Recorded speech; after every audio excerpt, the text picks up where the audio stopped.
Good morning students, welcome to the online classes of Adarsh Bal Niketan senior secondary school. आज हम लोग class 10 subject math है हमारा, और उसमें हम लोग टॉपिक जो है रियल नंबर्स की स्टडी कर रहे थे लास्ट क्लास में। ठीक है, और हम लोग जो है रियल नंबर्स को स्टडी कर रहे थे।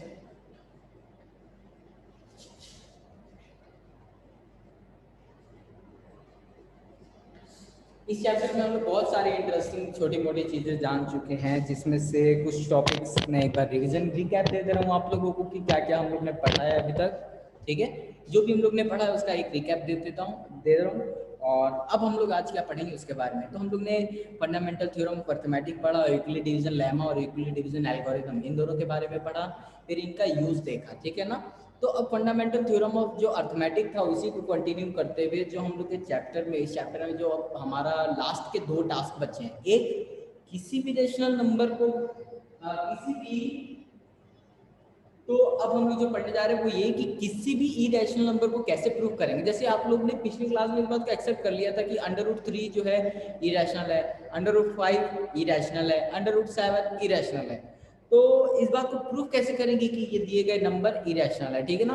तो हम लोग इस चीज को करेंगे पहला। और दूसरा कि जैसे आपको नंबर दे दिया मैं 3/4, 1/2, 6/7, 9/11, ये सारे के सारे नंबर कैसे डिसाइड होंगे कि दिए गए नंबर रैशनल हैं पर टर्मिनेटिंग है या नॉन टर्मिनेटिंग है डेसिमल एक्सपेंशन में। ठीक है ना। तो एक एक करके हम लोग इनके बारे में आज देखेंगे। तो 2 से 3 दिनों में आपका ये टॉपिक अब कंप्लीट होने वाला है। तो खुशखबरी है ये, और जिनकी कॉपी नहीं कंप्लीट है उनके लिए ये बैड न्यूज़ है। तो अपनी कॉपीज कंप्लीट करिए। चलिए देखते हैं। हम लोग अब आज देखेंगे कि कैसे किसी नंबर को इरेशनल प्रूव करेंगे। ठीक है ना। तो देखिए मैं बताने जा रहा हूँ, ध्यान से देखिएगा, सीखिएगा, सीखने पे ध्यान दीजिएगा कि कैसे करना है, क्योंकि ये एक इम्पॉर्टेंट क्वेश्चन है, हर हर एग्जाम में और में आता ही है। ठीक है ना। तो लास्ट क्लास में ज़्यादा लोगों ने अटेम्प्ट नहीं सर किया था, आपकी स्क्रीन नहीं लेकिन आ मैंने रही। लास्ट क्लास में √2 को इरेशनल प्रूफ किया था। इस बार मैं √3 को इरेशनल प्रूफ करूंगा। ठीक है ना। तो सर यस, क्या हुआ?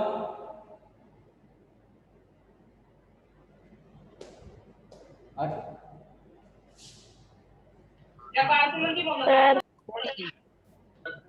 क्या बोल रहे हैं, फिर से बोलिए।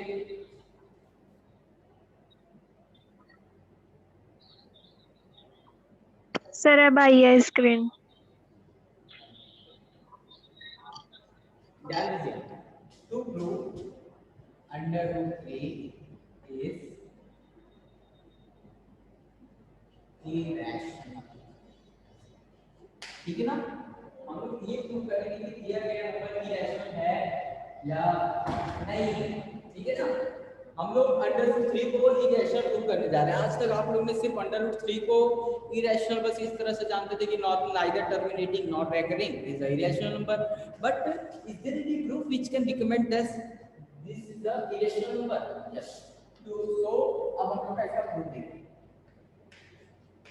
अगर आपको याद हो तो क्लास 9th में जब आप लोग थे तो मैंने आपको बोला था there are 3 ways to prove any type of theorem और एनी प्रूफ। किसी भी चीज को प्रूव करने के लिए 3 तरह के प्रूफ होते हैं, example based, contrapositive method, and third होता है आपका थ्योरम लेमा बेस्ड, जो आपने जैसे यूक्लिड डिवीजन लेमा का यूज किया एल्गोरिथम। तो ऐसे ही हम लोग √3 को कॉन्ट्रापोजिटिव मेथड से करेंगे, यानी कि हम लोग ये बात मान के चलेंगे कि √3 इरेशनल नहीं रैशनल है। ठीक है ना। देखिए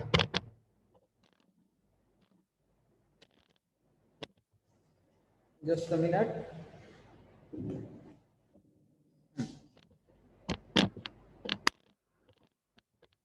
लेट, ठीक है ना, लेट √3 इज रैशनल। ठीक है ना। रैशनल मान लेते हैं कि √3 क्या है, रैशनल। अगर कोई नंबर रैशनल होता है तो आप ये बात जानते हो कि उसे p/q के फॉर्म में लिखा जा सकता है। ठीक है ना। So √3 can be represented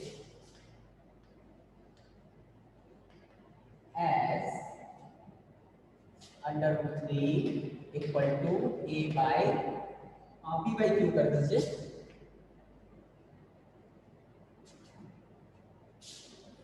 p by q where p and q are integers and आपकी बुक में भी है ये प्रूफ, समझने की कोशिश करिएगा क्योंकि जरूरी नहीं है कि वहां पर आपके एग्जाम में √3 आए, वहां पर √7, √11, √13 इस टाइप के नंबर आ सकते हैं, ठीक है ना। where p and q are integers and q is not equal to 0, q जो है 0 के बराबर नहीं है, ठीक है ना। if p and q have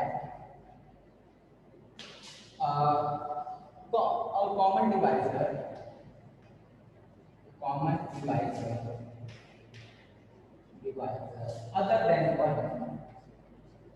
other than 1, ठीक है ना। अगर p और q का हम लोग ये मान के चले कि p एंड q के पास कोई दो डिवाइजर है, कोई एक डिवाइजर है जो कि 1 के अलावा है, so by dividing by them, so by dividing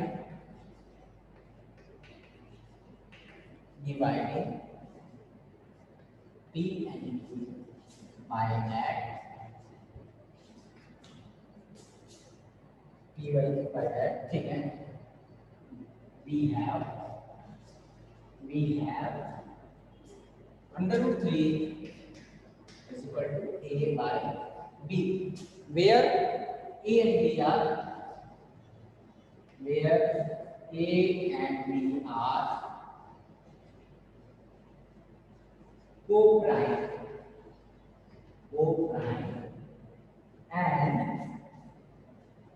where a and b are co-prime and both are integer and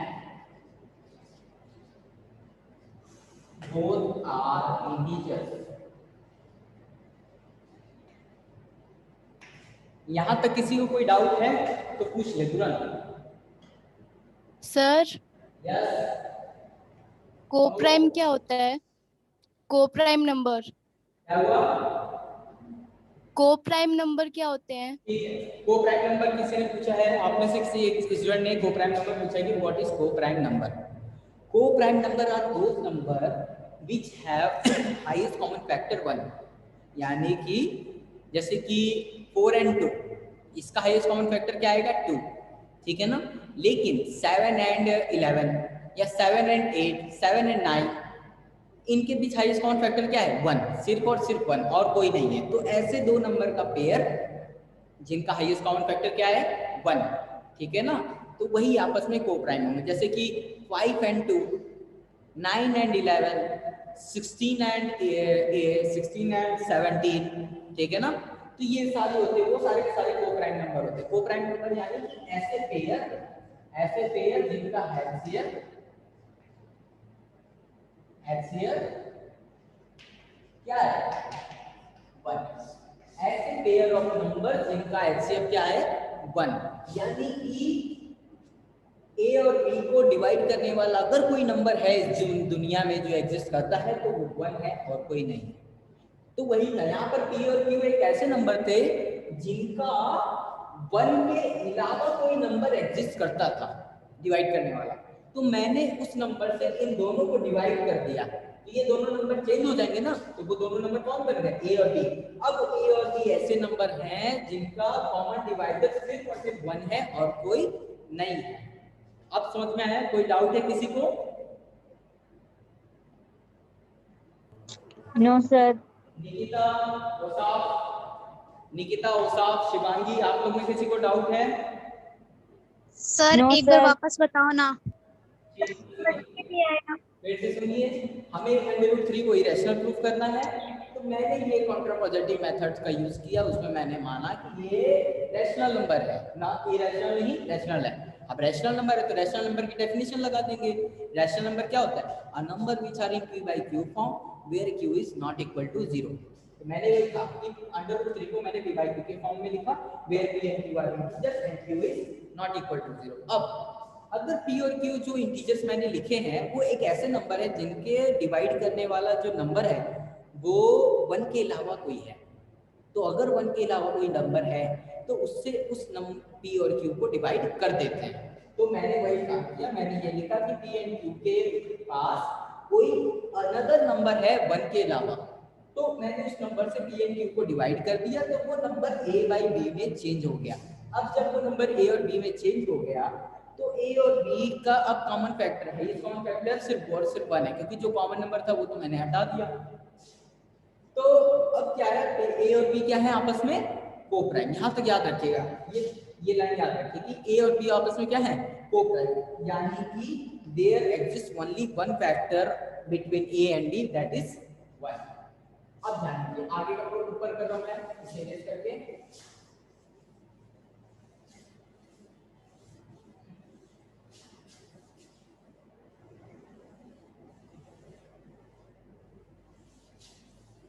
ध्यान दीजिए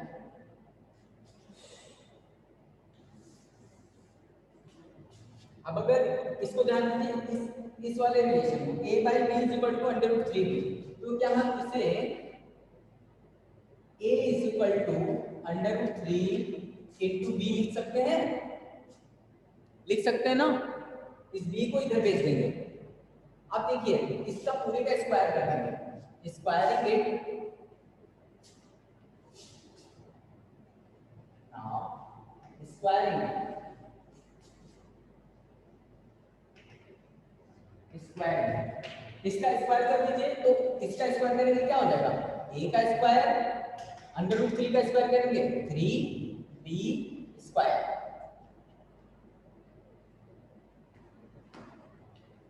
√3 का स्क्वायर करेंगे 3 and this is b square. Okay, अब ध्यान दीजिए जस्ट अ सेकेंड।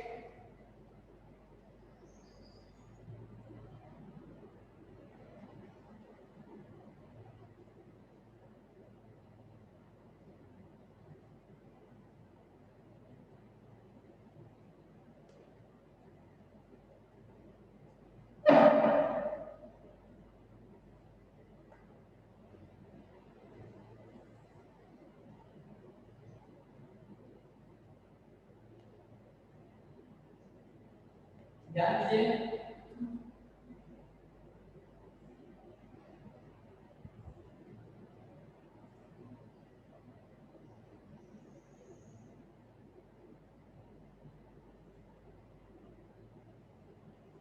अब देखिए इसका स्क्वायर हो गया, यानी कि इसको समझिए अभी अगर आपको याद हो कि हम लोग जो लास्ट क्लास किया था उसमें हम लोग ने एक थ्योरम पढ़ा था। कौन सा थ्योरम था? हम लोग का थ्योरम ये था कि अगर कोई नंबर है, अगर कोई एक नंबर किसी के स्क्वायर को डिवाइड करता है तो वो उस नंबर के स्क्वायर रूट को भी डिवाइड करेगा। यानी कि इस तरह समझिए, क्या 2 जो है 16 को डिवाइड करता है? करता है, क्योंकि वो 4 का स्क्वायर है। तो क्या 2 4 को भी डिवाइड करता है? हाँ करता है। इसी तरह एक और एग्जांपल समझिए, क्या 8 जो है 8 जो है आपका जैसे बहुत सारे नंबर्स हैं, एक जैसे सेकेंड इस तरह समझिए 144 जो कि 12 का स्क्वायर है, क्या 4 जो है 144 को डिवाइड करता है? हाँ करता है। तो क्या 4 जो है 12 को भी डिवाइड करेगा? हाँ, क्योंकि 144 का स्क्वायर रूट क्या होगा 12। यानी कि अगर कोई नंबर किसी को स्क्वायर को डिवाइड करता है यानी कि वो उस नंबर को भी डिवाइड करेगा। This implies that 3 divides a square, so 3 also divide a। ये ध्यान रखिए, अगर 3 जो है a स्क्वायर को डिवाइड करेगा तो 3 जो है a को भी डिवाइड करेगा। यहां तक हो गया? यानी कि अगर 3 a को डिवाइड करेगा दिस इंप्लाइज दैट a जो है 3 का कुछ मल्टीपल होगा। यहां तक क्लियर है? किसी को डाउट है ये कैसे आया?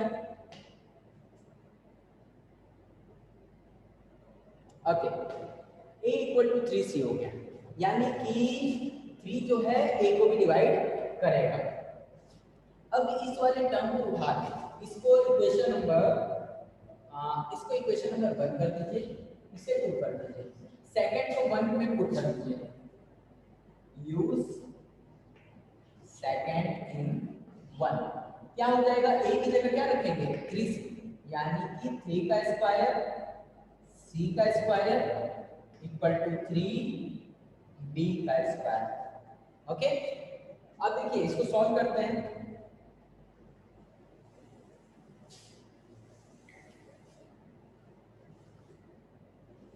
ध्यान दीजिए 3 से ये कैंसिल हो गया, यानी कि क्या आया 3c square is equal to b square. अब देखिए ये 3 जो है किसको डिवाइड कर रहा है, b स्क्वायर को। 3 अगर b स्क्वायर को डिवाइड करेगा तो 3 जो है b को भी डिवाइड करेगा, जो मैंने अभी थ्योरम बताया, थ्योरम आपके बुक में भी दिया, थ्योरम नंबर है ये 1.3, थ्योरम नंबर 1.3 के बेसिस पे if a number divides a square of a number then it will also divide the given number also, ठीक है ना, the square of that number. So as this implies that 3 divides b square, so 3 also divides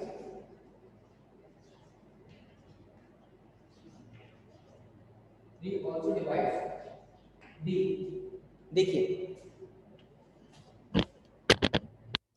दिख रहा होगा, अगर 3 जो है b को 3 जो है b स्क्वायर को डिवाइड कर रहा है तो 3 किसको डिवाइड करेगा, b को। तो ये देखिए ये आपका सॉल्यूशन लगभग पूरा हो चुका है। तो इस बात को ध्यान रखिए, ये देखिए ये वाला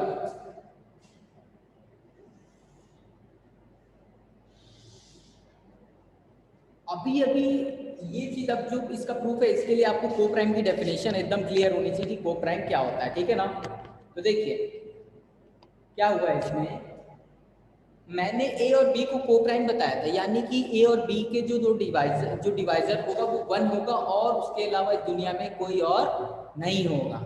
लेकिन यहाँ दिख रहा है कि 3 का डिवाइजर a 3 जो है a का भी डिवाइजर है और 3 b का भी डिवाइजर है, यानी कि 1 के अलावा there exists a number or which is 3 which is a divisor of both a and b।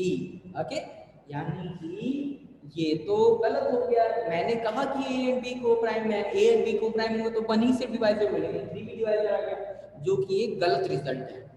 गलत रिजल्ट पर हम लोग क्यों पहुंचे, क्योंकि हम लोग ने जो कहानी थी वही गलत लेके चली थी। हम लोग ने कहानी क्या लेके चली थी कि √3 रैशनल है, यानी कि our assumption was wrong was that the √3 is rational, so √3 is irrational number, ठीक है ना। This implies that, तो देखिए आगे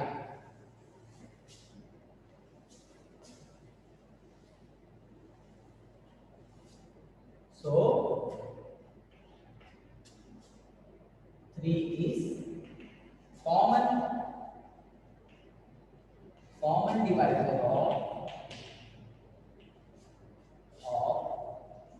both a and b,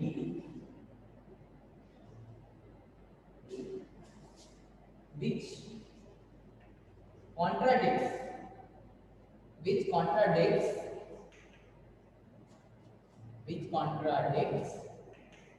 of a and b being a co-prime,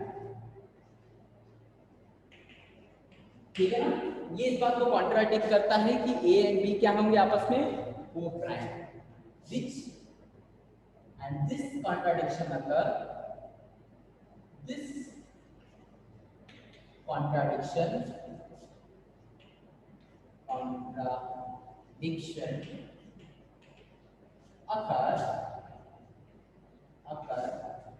due to our wrong assumption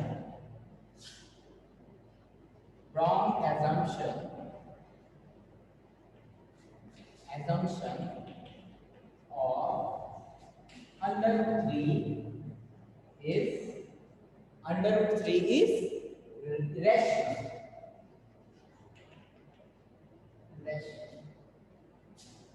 So under root 3 is irrational. हो गया ना proof? यही आप में से कितने लोगों को नहीं समझ में आया? कोई भी ऐसा जिसे ना समझ में आया हो?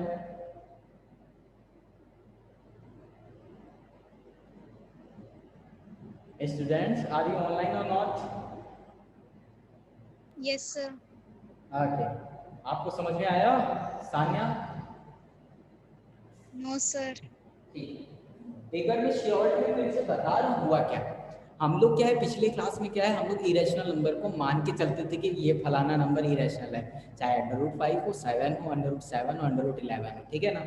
लेकिन इस क्लास में हम लोग क्या किए, हम लोग ऐसे ऐसे कैसे मान लेंगे, मैथ में ऐसी चीजें तो मानी नहीं जाती। तो हम लोग क्या डिसाइड किए कि चलो क्यों ना करके देखा जाए, ये बात साबित करके देखी जाए कि ये दिया गया नंबर इरेशनल है या नहीं है। तो उसको साबित करने का यहाँ पर ये तरीका है कि हम लोग ये मानते हैं कि दिया गया नंबर रैशनल है, फिर हम लोग ये बात साबित, अब जब अगर दिया गया नंबर रैशनल है तो वो p/q के फॉर्म में होगा, और p/q के फॉर्म में होगा तो p और q का अगर कोई कॉमन डिवाइजर है तो डिवाइड करने के बाद p और q को ऐसे फॉर्म में ले आइए कि वो आपस में को प्राइम हो, यानी कि p एंड q a और b में चेंज हो जाएंगे और a और b आपस में क्या होंगे, को प्राइम।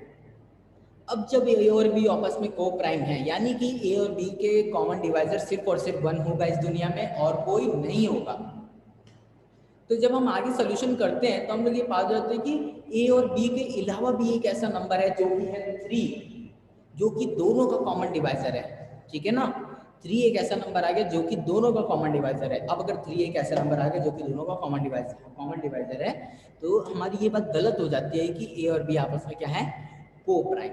अब हम लोग इस गलत रिजल्ट पर क्यों पहुंचे, हम लोग इस गलत रिजल्ट पर इसलिए पहुंचे क्योंकि हम लोग ने शुरू में ही एक गलती कर दी। वही ये कि हम लोग ने ये बात मान लिया कि √3 क्या है, एक इरेशनल नंबर, जबकि √3 क्या था, सॉरी हम लोग ने √3 को रैशनल माना था, ये गलती कर दी, जबकि √3 एक रैशनल इरेशनल नंबर है, ठीक है ना। यही चीज़ है प्रूफ। आई होप आप लोग को इजी लगा हो, इजी मैंने जितना इजी हो सकता है बताया। फिर भी अगर किसी को डाउट है तो शाम 5 बजे के पहले कांटेक्ट करके कभी भी कुछ भी पूछ सकता है, ठीक है ना। नो हेजिटेशन, मेरे से हेजिटेशन मत रखिए, बाकी टीचर से आपको हो तो कोई बात नहीं, इधर ध्यान दीजिए। तो ये आपका बेसिक कॉन्सेप्ट था। अब इस चैप्टर एक्सरसाइज 1.3 के कुछ क्वेश्चन मैं कराने जा रहा हूँ, ठीक है ना। तो क्वेश्चन लगाने से पहले इसमें जो एग्जाम्पल नंबर है आपका 10 एंड 11, ठीक है ना, एग्जाम्पल नंबर 10 एंड 11 इंपॉर्टेंट है। तो मैं वो बता नहीं रहा हूँ क्योंकि मैं उससे रिलेटेड 1-2 सवाल आपके करा दे रहा हूँ, ठीक है ना। देखिए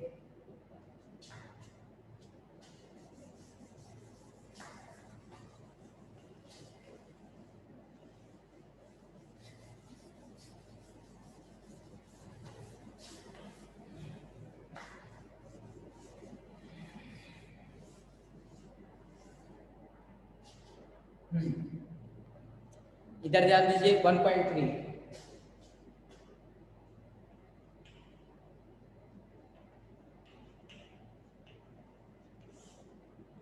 एक्सरसाइज 1.3।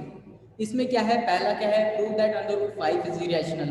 तो मैंने जैसा जैसा बताया वैसे वैसे ही करना है, बस जहाँ जहाँ 3 लिखा था वहाँ आप 5 कर दीजिए, ठीक है, प्रूफ हो जाएगा। हालांकि आपके बुक में भी दिया है, उसे पहले पढ़ के सीख लीजिएगा। आपके पास अभी समय है, आप सीख सकते हैं, बाद में आपके पास समय नहीं रहेगा, आप सीख भी नहीं पाएंगे, ठीक है ना। तो अपनी प्रायोरिटी सीखने पे रखिए, एक बार आप चीज़ें सीख जाएंगे तो आपको जिंदगी भर याद रहेंगी, ठीक है ना। तो ये ध्यान रखिए कैसे होता है, √5 को इरेशनल प्रूव करना है, ठीक है ना।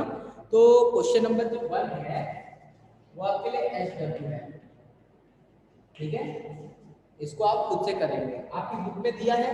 बुक में अगर आपको फिर भी डाउट है तो बुक में theorem number 1.4 and example number 9, इन दोनों को आप देख सकते हैं। अगर आपको फिर भी डाउट हो तो example number 1.4 and theorem example number 9 and theorem 1.4 की मदद ले सकते हैं क्वेश्चन नंबर 1 का होमवर्क करने के लिए, ठीक है।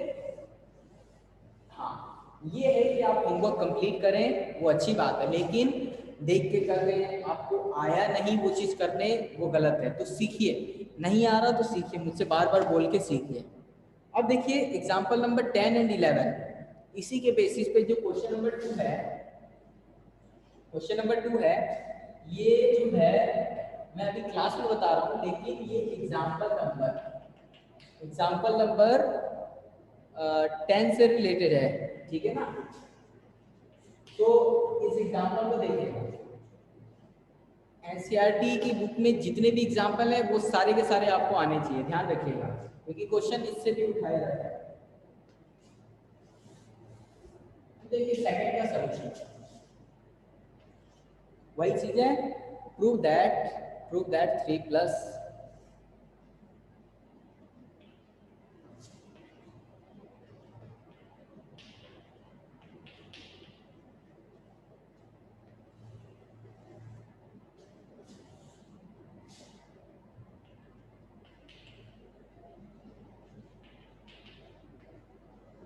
Prove that 3 plus 2 under root 5 is irrational. हमें इस नंबर को इरेशनल दिखाना है। क्या दिखाना है? इरेशनल। अब देखिए कैसे करेंगे, वही कॉन्ट्रापोजिटिव मेथड, पहले इसे रैशनल मानेंगे, ठीक है ना। सॉल्यूशन, इस सॉल्यूशन सब सॉल्यूशन को तब तक लगाइएगा जब तक आपको ये खुद से लगाने ना आता है। रटिएगा मत, रटने का काम नहीं करना, सीखना है, ठीक है ना। Let 3 plus 2 under root 5 is rational, rational, ठीक है ना। अगर ये रैशनल नंबर होगा तो कैसे फॉर्म का होगा? a बाई क्यू के फॉर्म का होगा।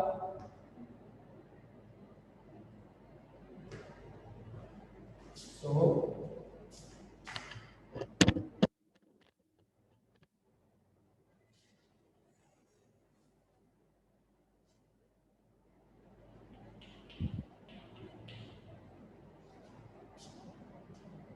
3 plus 2 under root 5 is rational. इसके बाद देखिए, so 3 plus 2 under root 5 is equal to a by where a and b are integers and याद रखिएगा 3 प्लस 2 अंडर रूट 5 किसके फॉर्म, अगर ये रैशनल नंबर है तो ये a बाई b के फॉर्म का होगा, और a और b क्या होंगे? इंटीजर होंगे, but q not equal to 0 होगा। पता है रहिएगा, सॉरी यहाँ b हो जाएगा, b, ठीक है ना। ध्यान दीजिएगा b हो जाएगा वहां लास्ट में, b नॉट इक्वल टू 0, ये b 0 के बराबर नहीं होगा। अब देखिए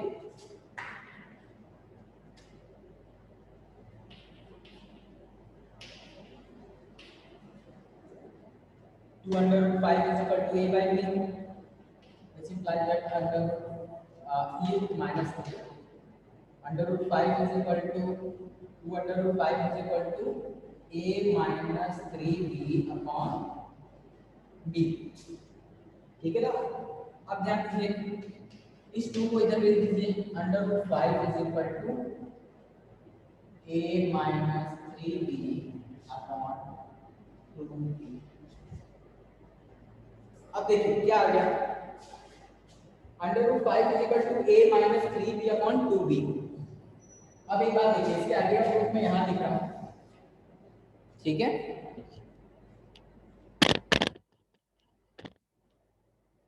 आप खुद से बताइए, क्या a कोई दो इंटीजर को सब्ट्रैक्ट करेंगे तो वापस इंटीजर आएगा?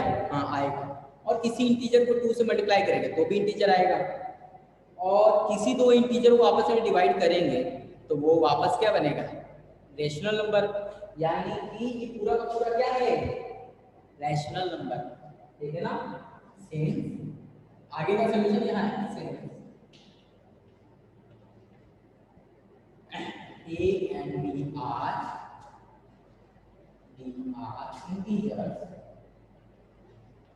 integers and since a and b are integer, so a minus 3b, a minus 3b and 2b is also integer. अगर ये इंटीजर होगा तो ये भी इंटीजर होगा. सो a minus 3b upon 2b is rational number. Rational number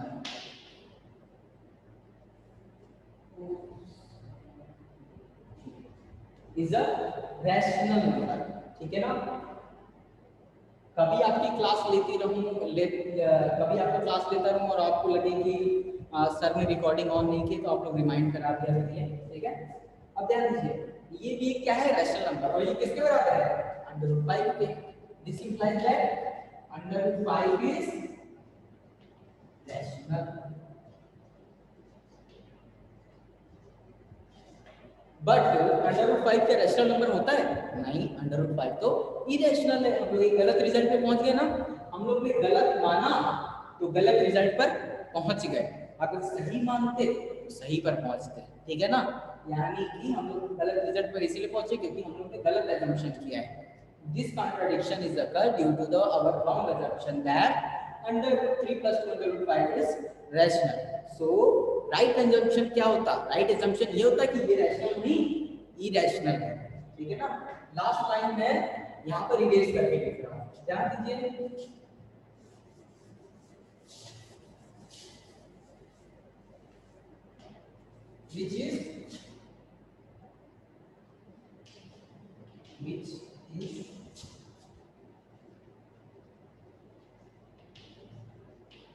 which is contradiction that √5 is rational. This contradiction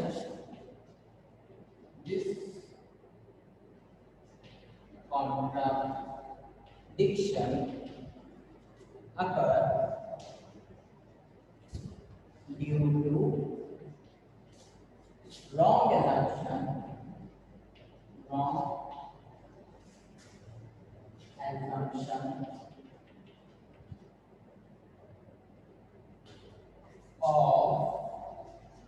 3 plus 2 √5 is rational. So 3 plus 2 √5 is irrational. ये तो proof हो गया. क्या आप में से किसी को डाउट है कि 3 plus 2 √5 कैसे इरेशनल है? देखिए एक इरेशनल और एक रैशनल को जोड़ते हैं तो वापस इरेशनल बनता है. वही चीज है. तो आई होप आप में से सबको आया होगा. किसी को भी ऐसा जिसे ना आया हो ये सॉल्यूशन?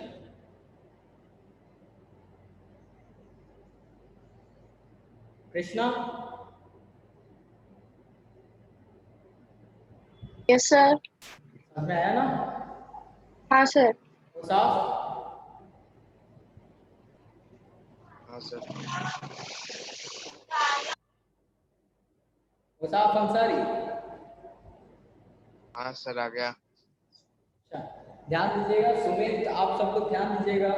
पढ़ाई पे ध्यान दीजिएगा. ये क्वेश्चन बहुत सिंपल था, इंपॉर्टेंट भी है. सारे सॉल्यूशन आपकी बुक में दिए हैं. ठीक है ना.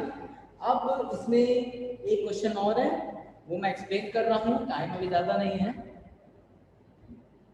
चलिए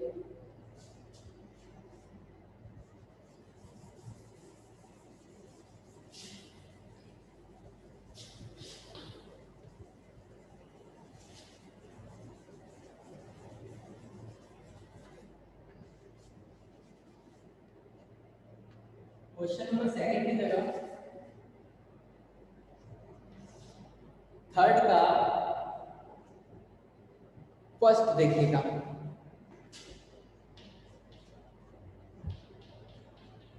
वन अपॉन √2 को हमको इरेशनल प्रूव करना है. वही चीज होगा, वापस इसे रैशनल मानेंगे. Let 1/1 upon √2 is rational number. ठीक है ना. तो ध्यान रखिए इसका प्रूफ वैसे ही होगा. इसमें जो क्वेश्चन नंबर सेकंड है, सेकंड एंड थर्ड थर्ड का सेकंड एंड थर्ड आपके लिए होमवर्क रहेगा, ठीक है ना, और क्वेश्चन नंबर फर्स्ट भी, ठीक है ना। सेकंड वाला अभी मैंने कर दिया था, तो ये आपका होमवर्क में ध्यान रखिएगा। इस वाले में मैं कोशिश करता हूँ अभी सॉल्यूशन हो जाए, तो टाइम हालांकि कम है, ठीक है। मैं इसका थ्योरी पार्ट नहीं लिख रहा हूँ, डायरेक्टली सॉल्यूशन लिख रहा हूँ।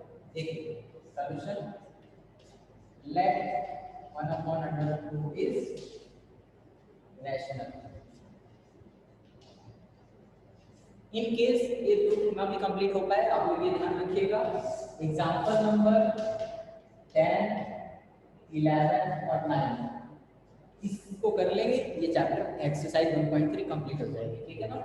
Late under root 1/3 is relation therefore 1/√2 is equal to a by b, this is equal to b is equal to √2 a, ठीक है ना। b किसके बराबर हो गया, √2 a के। दिस इंप्लाइज दैट, मतलब ये मान के चल लेते हैं let a and b are coprime. अब हम लोग ये मान के चलेंगे अंडर ए और बी क्या है आपस में, को-प्राइम है। फिर हम लोग लास्ट में इस कंक्लूजन पे पहुंचेंगे कि अंडर ए और बी आपस का 2 भी एक कॉमन डिवाइजर एग्जिस्ट करता है। अब जब 2 कॉमन डिवाइजर एग्जिस्ट करता है तो हमारा सॉल्यूशन गलत हो जाएगा, ये को-प्राइम नहीं होगा, ठीक है ना। आज के सॉल्यूशन के लिए इतना ही करते हैं। Thanks for the class. किसी को कोई डाउट है क्या?